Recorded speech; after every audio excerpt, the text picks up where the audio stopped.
Okay, so this is a fun little problem. What we have here is an arm OC that rotates about the capital Y-axis at a constant rate omega. And we're told that the disk at C has a radius of r and is able to rotate about arm OC without slipping on the fixed horizontal surface. We're asked to let the little x, y, z axes be attached to the disk and to determine the angular acceleration of the disk based on this problem. Okay, so the way I'm going to do this is I'm going to note, first of all, that the angular velocity of the disk will be comprised of essentially two components. We'll have the rotation rate capital omega about the capital J axis, and I'm going to add to that the rotation rate here, which is going to be minus the omega of the disk, and that's going to be about the little I axis, or rotating axis. Now I think the important thing to consider here is that we're given omega, but we're not given omega a disk. So the question I have for you to start this problem is, well, could we find it? And the answer here is indeed we can find it. The way I would do this is note that we can find the velocity of C using two different approaches. One way I could find the velocity of C is to say that that's going to equal the velocity of point O plus the angular velocity of arm OC across the position vector of C with respect to O. In this juncture, I know the velocity of point O is 0. It's on the axis of rotation.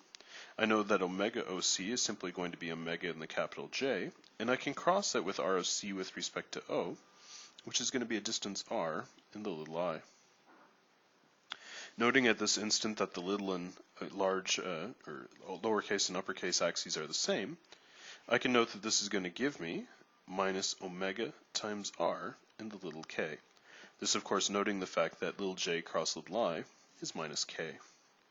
Now I can also find the velocity of point C by noting that if I call this point here on the bottom to be point D, that the velocity of point C is equal to the velocity of point D plus omega of length CD cross r of C with respect to D. Again, because D is a no-slip point, it's going to have zero velocity. I add to that omega CD, which in this case is going to be minus omega disk in the little I, and I cross that with r of C with respect to D, which in this case is the radius r in the little j. If I go ahead and expand this out here, I know I cross j is equal to k, so I'm going to have this is equal to minus omega disk times little r in the little k direction. If I equate my two statements now for VC, what I'm going to end up with is that minus omega times r is equal to minus omega disk times little r. This means that omega disk is going to equal omega times capital R divided by little r. I can then take that and substitute it back in to find a new expression for omega, the angular velocity of the whole system, in terms of known quantities. In this case, this is going to be omega in the capital J, minus omega disk, which we just found to be this capital omega times big R divided by little r in the little I. Now I think it's important to note that if capital omega is a constant quantity, we can solve this problem quite readily using standard approaches that we've previously adopted in class. Namely, I can find the angular acceleration of the disk now by using the product rule of differentiation. This is going to give me that alpha is equal to omega dot in the capital J plus omega in the capital J dot minus, in this case, omega dot times r divided by little r in the little I minus omega times r over little r in the little I dot.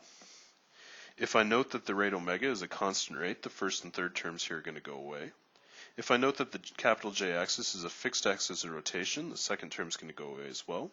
And so this is going to leave me with an alpha value which is equal to minus omega times r divided by little r times quantity omega cross little I. If I do some substitution here, this is going to give me minus omega times r over little r times omega, which is capital omega in the capital J, minus omega times r over r in the little I, and I'm going to cross that with little I. Again, at this juncture, I'm going to note that at this instant in time, the little and big axis sets are aligned, so I can replace this with little j. And if I do this, I'm going to end up with alpha is equal to minus omega squared times r over little r in the j cross I, which is minus k. So I'll end up with a final expression for the angular acceleration of the rotating frame, given by omega squared times capital R divided by little r. From here, all you need to do is plug in numbers if you're so given, and you'll be all wrapped up. Best of luck, everyone. Take care.